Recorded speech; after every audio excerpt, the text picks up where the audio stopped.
मैं doctor Amar Kumar एसएनजे health care में आपका स्वागत करता हूं।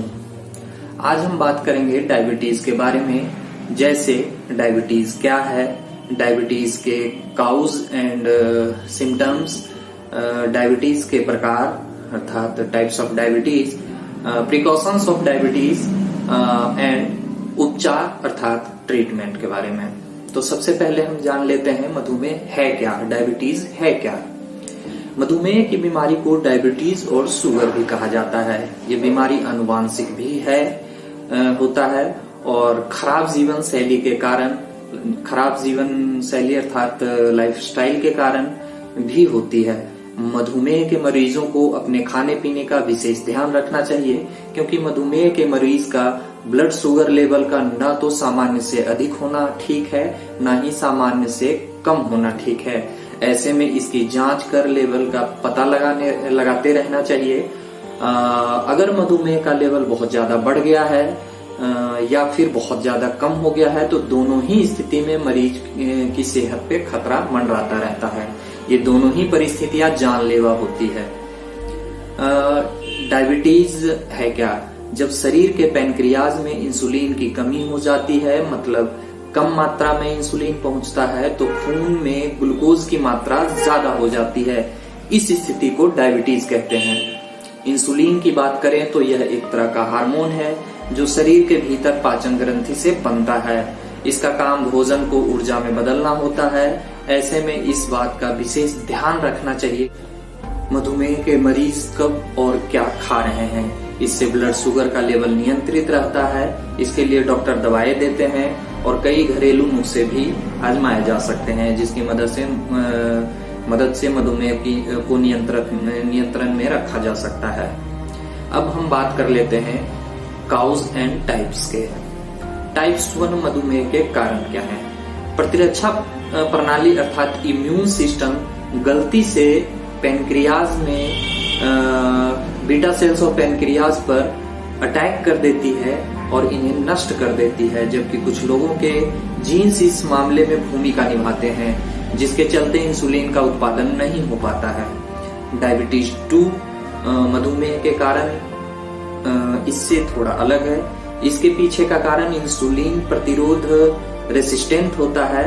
इसे आनुवांशिकी और जीवन शैली के कारण का संयोजन भी कहते हैं, अर्थात कॉम्बिनेशन कहते हैं। जेनेटिक रीजन और लाइफ स्टाइल के कॉम्बिनेशन की वजह से टाइप 2 डायबिटीज होता है। जैसे मोटापा होने से मधुमेह के डायबिटीज के इस प्रकार का खतरा बढ़ जाता है। Symptoms of diabetes. तो चलिए अब हम शुगर के लक्षण, मतलब ब्लड शुगर के लक्षण के बारे में जान लेते हैं। इसके लक्षण विभिन्न प्रकार के हो सकते हैं। अधिक प्यास का लगना, अधिक पेशाब का आना, अधिक भूख लगना, वजन कम होना, आंखों पे बुरा प्रभाव पड़ सकता है, बेहोशी आना हो सकता है, दौरा पड़ सकता है, व्यवहारिक में बदलाव हो सकता है। कई डायबिटीज 2 के पेशेंट्स में देखा गया है कि कभी कभी fissures cracks of for skins हो जाते हैं, अर्थात पेनिस के स्किन में क्रैक आना, स्वेलिंग के साथ में क्रैक आ जाता है, आने लगता है। तो ये चिंताजनक स्थिति है, लेकिन आराम से इसकी ट्रीटमेंट की जा सकती है। समय रहते अगर यदि हम परहेज करें और ट्रीटमेंट लें तो अच्छे से इसका लेवल उन मरीजों में कम होता है जो आमतौर पर डायबिटीज के टाइप्स 1 और टाइप 2 के से जूझ रहे होते हैं। हालांकि इस बीमारी के अधिकतर मामले हल्के और सामान्य ही होते हैं, ना कि इमरजेंसी वाले होते हैं।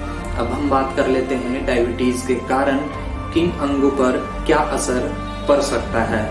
तो चलिए अब हम ज्यादा ब्लड शुगर के असर के बारे में जान लेते हैं। इसमें आंखों पर प्रभाव पड़ सकता है। अगर लंबे वक्त तक ब्लड ग्लूकोज का लेवल अधिक रहे तो इसकी वजह से आंखों के लेंस में अवशोषण हो सकता है, यानी आंखों पर प्रभाव पड़ने लगता है। इससे आंखों के आकार और नजर में बदलाव आ जाता है। डायबिटिक डर्माड्रोम। मधुमेह की वजह से त्वचा पर चकत्ते पड़ने लग जाते हैं, जिसे डायबिटिक डर्माड्रोम भी कहते हैं। डायबिटीज कीटोएसिडोसिस होता है। इसका मतलब मेटाबॉलिक प्रोसेस में होने वाली गड़बड़ी होती है, जिसकी वजह से उल्टी, पेट दर्द, घबराहट, गहरी सांस आना, मतलब सांस फूलना, ये सारी लक्षण इसमें हो सकते हैं। पेरिफेरल डायबिटीज न्यूरोपैथी, ये स्थिति तब उत्पन्न होती है जब खून में ग्लूकोज की मात्रा अधिक हो जाती है, जिससे नसों को नुकसान पहुंचता है। ऐसी हालत में मरीज को लगता है कि उसके पैरों में सुई चुभ रही हो, यानी पैरों में एक अलग तरह का झंझनाहट होता है, या कभी कभी सुन्नपन भी हो सकता है। चलने में दिक्कतें आ सकती है। डायबिटीज रेटिनोपैथी, मधुमेह के इस स्थिति में आंखों पर बुरा प्रभाव पड़ने लगता है, जिससे रेटिना के भीतर स्थित ब्लड वेसल्स डैमेज हो सकते हैं। इसके कारण ब्लाइंडनेस का जोखिम बढ़ जाता है। इसके बाद मानसिक स्थिति पे भी असर इसका पड़ सकता है। टाइप 2 डायबिटीज की वजह से मानसिक स्वास्थ्य पर भी बुरा प्रभाव पड़ता है, जिसकी वजह से मरीज डिप्रेशन और एंजाइटी का शिकार हो जाता है। मानसिक संतुलन को बनाए रखने के लिए खून में शुगर का लेवल सही मात्रा में होना बहुत जरूरी होता है। नॉन केटोटिक स्टेट, ये स्थिति भी टाइप 2 डायबिटीज के मरीजों में देखने को मिलती है। इसके पीछे की वजह पानी की कमी भी होती है, इसलिए डायबिटीज के मरीज को शरीर में पानी की कमी नहीं होने देनी चाहिए। इस कमी के कारण दूसरी कई बीमारियों का खतरा बढ़ जाता है। तो चलिए अब हम शुगर के लक्षण और इलाज के बारे में जानने की कोशिश करते हैं।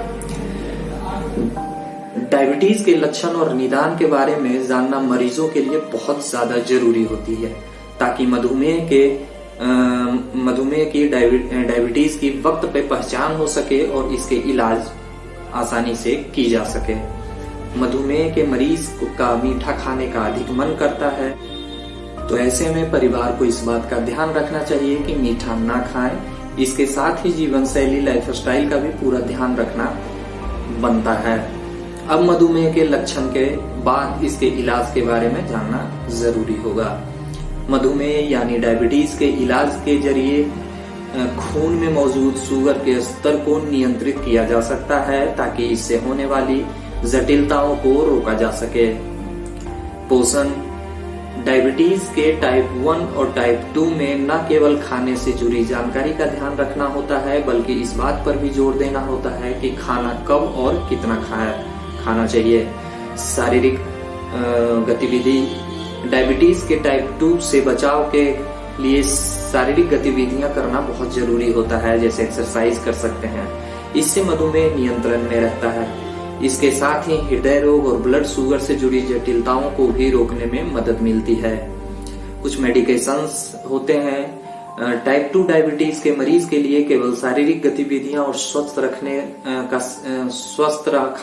स्वस्थ खाने का सेवन करना ही काफी नहीं होता है, बल्कि उन्हें दवाओं का सेवन भी करना पड़ता है। शुगर लेवल में वृद्धि के लक्षण क्या है? वजन बढ़ने लगता है, बार बार प्यास लगती है, पानी न पीने पर भी यूरिन की मात्रा कम हो जाती है। अब हम बात कर लेते हैं मेडिकेशंस के बारे में। इसमें 3-4 बातें ध्यान रखने योग्य होता है। कॉस्ट ऑफ मेडिसिन, अगर मेडिसिन महंगा हो तो पेशेंट्स को कभी कभी मजबूरी हो जाता है छोड़ देना, इसलिए दिक्कतें बढ़ जाती है। इसके साइड इफेक्ट्स को भी देखने पड़ते हैं। फ्रीक्वेंसी भी देखना पड़ता है कि ये दिन में कितने बार लेना चाहिए। अगर हो सकता है कि ज्यादा बार लेना हो और लोगों का लाइफ स्टाइल कुछ ऐसा है कि नहीं ले पा रहे हैं, तो उसका भी ध्यान रख करके मेडिकेशंस इसके चलाए जाते हैं। वेट गेन है या नहीं है, अर्थात इसके पेशेंट्स के वजन कितना है। वजन अगर ज्यादा है तो उसको ध्यान में रख करके कुछ मेडिकेशंस दी जाती है, क्योंकि कुछ मेडिकेशन से वेट बढ़ता है। कुछ मेडिकेशंस की वजह से वेट बढ़ता है। सबसे मुख्य बात, ज्यादा मेडिसिन की वजह से हाइपोग्लाइसीमिया भी हो जाता है, जिसकी वजह से काफी दिक्कतें आ जाती है। तो इस बात का ख्याल रखना पड़ता है। जब आप लोकल डायबिटोलॉजिस्ट से दिखाने जाएंगे आप या फिजिशियन से, तो उन्हें वो आपके इस स्थिति को देखते हुए आपके मेडिकेशंस वो प्रिस्क्राइब करेंगे। तो बिना जानकारी के, बिना किन्हीं डॉक्टर के सलाह से आप मेडिकेशंस ना लें। हालांकि मैं कुछ यहाँ पे मेडिकेशंस की बात करना सही समझता हूँ, इसलिए कुछ मेडिकेशंस के बारे में मैं यहाँ पे बात करूंगा। ग्लिमाप्राइड होता है, ग्लिकाजाइड होता है, ग्लिपजाइड इत्यादि इस तरह से इसमें होता है। बेसिकली इसमें ग्लिमाप्राइड है जो वेट गेन करता है। ये हाइपोग्लाइसेमिया भी कर सकता है, इसलिए आपको बिना प्रिस्क्रिप्शन के नहीं लेना है मेडिसिन। DPP-4 इनहिबिटर्स होता है, लिनाग्लिप्टिन होता है, सेक्साग्लिप्टिन होता है, सीटाग्लिप्टिन होता है। तो इस तरह से इसके टिनाग्लिप्टिन वगैरह है, ये काफी सेफ मेडिसिन इसे माना गया है, क्योंकि इससे वेट गेन नहीं होता है, हाइपोग्लाइसेमिया का खतरा कम होता है, इसके साइड इफेक्ट्स काफी कम है, इसलिए इसे सेफ मेडिसिन इस मामले में इसे रखा गया है। ग्लिटाजोन्स होता है, जैसे इसमें पीओज आ जाते हैं, लेकिन इसका ध्यान रखना होता है कि हार्ट डिजीज के पेशेंट्स में इसे यूज नहीं किया जाता है। ग्लिनाइड्स होता है, इसमें वेट गेन होता है, हाइपोग्लाइसेमिया का भी खतरा हो सकता है, इसलिए इसे देखने के बाद ही आपको प्रिस्क्राइब किया जाएगा। ग्लिप्सोजोन ग्रुप के जो ड्रग होते हैं वो भी चलते हैं, तो इसका बेसिकली किडनी पे वर्क करता है, जिसकी वजह से आपको पेशाब के रास्ते से शुगर कम करता है, उस पे काम होता है, वर्क करता है, इसलिए इसमें बैक्टीरियल इन्फेक्शन के खतरा, यूटीआई के खतरा इसमें बना रहता है। इसलिए आपको सारी मेडिकेशंस अपने फिजिशियन के अकॉर्डिंग ही, आपको प्रिस्क्रिप्शन के अकॉर्डिंग ही आपको लेना है, तो इस बात का विशेष ख्याल रखिए। और कभी कभी पेशेंट्स को पेशाब के रास्ते में स्वेलिंग आ जाती है, स्वेलिंग के साथ साथ स्किन क्रैक हो जाता है।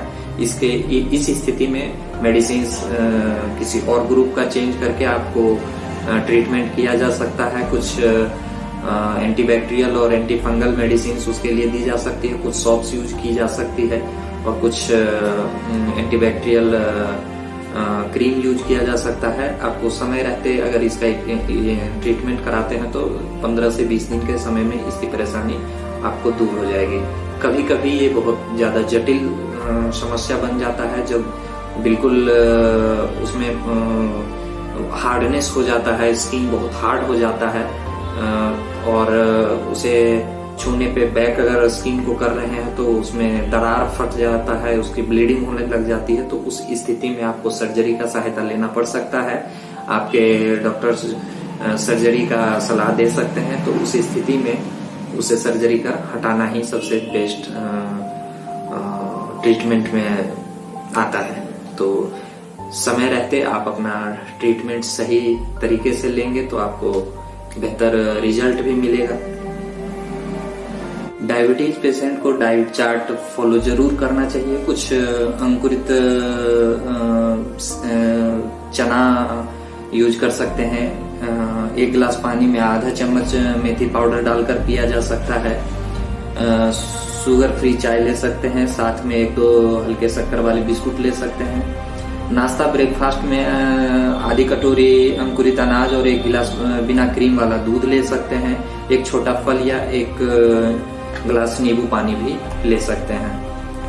और आटे जो यूज करेंगे वो आटे दरदरा सा होना चाहिए, बिना चोकर निकाले हुए यूज करें तो वो ज्यादा फायदेमंद होगा।